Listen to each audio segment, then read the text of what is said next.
Welcome to the GCN Tech Clinic, where we help answer and solve your bike-related problems so that you can go out riding again as soon as possible. So if you've got a problem, leave it down there for me in the comment section down below, and I'll try and answer it in one of the forthcoming episodes. But as ever, let's crack on then, shall we? With the first question this week, and it comes in from Miguel Ortiz, who says, "Any tips on keeping my bike clean? I live on the 4th floor of my apartment building. The apartment doesn't have a water hose available, or there's no car cleaning areas close by either." Right then, I can feel your pain here because I absolutely love a clean bike. Now, what could you do to actually try and keep it clean then if you're living in an apartment? Well, it's not the easiest of things, and I wouldn't really recommend using a car cleaning area specifically because those jet washes that you can find in them, they're quite a bit more powerful than one for home use, so you could risk doing some damaging to either paintwork or even the parts of your bike. However, a couple of methods you could try is there's a portable jet wash. I used one a little while ago from Karcher. I think it's called the OC3 model. Another method which you could well use, and I've got a couple of friends who do this. Admittedly, they do live single. I'm not sure though if it is for this very reason, but you could in fact take your bike into the shower with you. Not actually whilst you're showering, but you could use the shower head to rinse down the bike and kind of keep it clean, really. Just make sure that if you do live with someone, they are aware what you're doing. So if they come home and find a load of oily residue and mess in the bottom of the shower tray, they know where it's come from. Next question this week comes from Dan Lip, who says, "Can I use an Integra 6800 front derailleur on a 10-speed setup, as they've got a spare one after upgrading and they want to put it onto a 10-speed winter bike?" Right then, Dan, fancy a new front mech, do you? Now, to my knowledge, the arm of that 6800 front mech is longer than on the previous models, and also the cable pull of the 6800 levers is slightly different too. So those two working together, absolutely fine. But if you start mixing and matching with those differences in ratios and pulls, I'm pretty sure it's going to give you a bit of a headache when it comes to trimming your front mech. Now, I'm not 100% sure on this as I haven't actually tried it myself, but it's just my own mental arithmetic. So if anyone else out there does know, try and help Dan out down there in the comments. Now, Chris Probin has got himself a question about a chain link. So, "Hi John, I recently had my bike serviced at a local bike shop. It runs Shimano 105. I've had a new Shimano chain and cassette fitted, which I supplied. I've noticed they used a quick link to join the chain instead of a pin. Will this cause any problems? I'm going to politely mention it next time I go in." Right then, Chris, the quick link. So for those of you who don't know what a quick link is, instead of using a pin to actually rejoin chain links to one another, you can actually join them using two sides of the chain which have a pin built into them, and they slot into place. Therefore, you can remove and rejoin a chain without any specific tools. Now, I would go in and mention it to them, but like you say, very, very politely, because there is a good chance that this joining pin or this quick link is actually a Shimano one, because they have actually introduced it into their range recently. Now that has actually been lacking, and I'm really happy to hear that Shimano have done that. So if you do go in there, just go in there and be prepared that it could well be a Shimano one. Check though on the sidewall of that link, it should tell you on there. Next up is a question from Larry David, and Larry asks, "What's the ultimate solution for road bike tyre punctures? What I like about mountain bike riding is that the tubeless systems are basically flawless. I always end up giving away the spare tubes I carry because I don't ever use them. What's the equivalent solution for road riding without punctures, or at least for not having to change tubes on every ride?" Changing tubes on every ride. Tell you what, Larry, I feel sorry for you on that. And now, Larry, you do mention that on a mountain bike, you believe that tubeless is the flawless system, you know, the future of tyre systems. Why not give it a go on your road bike? Because after all, you're pretty convinced with it. So it could well help you out, because it does sound like you are encountering a few punctures.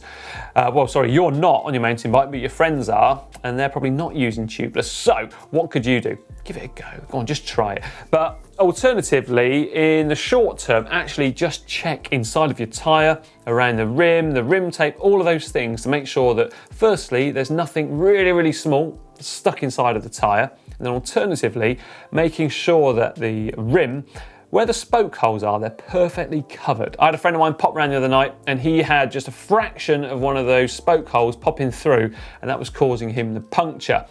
Now, also make sure there's no sharp edges or burrs inside of the internals of the rim too, because sometimes they can just rub away and rub a little hole inside of an inner tube. But good luck with that one, Larry, and let me know if you do go road tubeless. Ruben is up next, and Ruben wants to know, would I be able to file down my front dropout hooks because I have to unscrew the quick release a lot before I can take out my wheel? It would save a lot of time during races.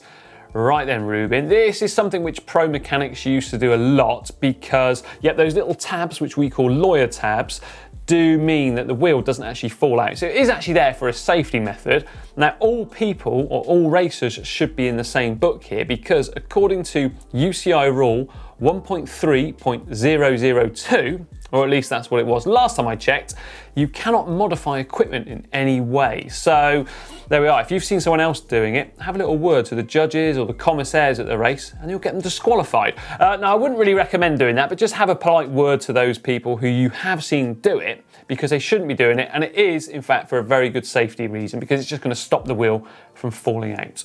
Right, Justin Hardwick, got a bit of a rusty problem by all accounts. So Justin wants to know, my rear derailleur cage has got some rust on it. It doesn't touch any of the moving parts. Is there a cause for concern and is there anything to do to help get rid of it? Right then, Justin. Sorry, Justin. Now what you could do here is actually use some Coca-Cola or white vinegar and some aluminium or aluminum foil and put it into a bowl and use that foil as a kind of a brush, if you like, and dip it into those mixtures, one or the other, and just rub it over the derailleur cage and you should see those rust particles fall off, or certainly disappear anyway. Now, do it sooner rather than later because rust does tend to spread at quite an alarming rate. And to safeguard it in future, when you have washed your bike, that kind of thing, make sure you dry it down too to stop it coming back. Sebastian Rennert, he's got himself in a sticky situation. Let's have a look what his problem is.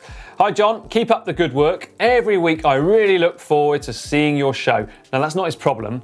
His problem is this. My question is about sticky brake hoods. I clean my bike completely after every ride, but I'm still left with sticky hoods. Any tips? P.S. I really sweat a lot and I don't like gloves.